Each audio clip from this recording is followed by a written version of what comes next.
Welcome to the Startup and Daily Operation video for your iGo2 portable oxygen concentrator. Remember, before using your iGo2 on battery power for the first time, the battery needs to be fully charged.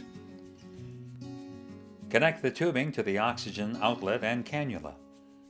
To start your iGo2, press and hold the power button to turn it on until you hear a beep. When starting up your iGo2, the device will beep and briefly illuminate all symbols on the display control panel. The text on the control panel acts as a self-test that will automatically run through to ensure the functionality is operating correctly.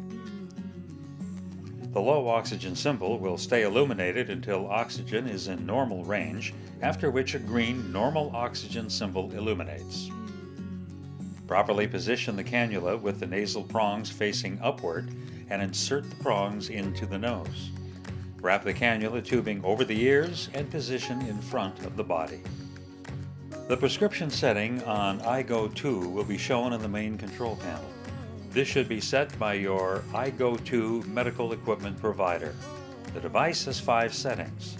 To change the setting, press the plus or minus symbol on the main screen to increase or decrease the amount of oxygen being produced. Please note that an increased setting will decrease the battery runtime. When the device is turned off, the setting will remain at the same oxygen setting when your iGo2 is turned back on. You're all set to start using your iGo2 portable oxygen concentrator. Thank you for choosing Drive to Vilbus Healthcare. Please refer to your owner's manual for additional help or contact our representative at 1-877-224-0946.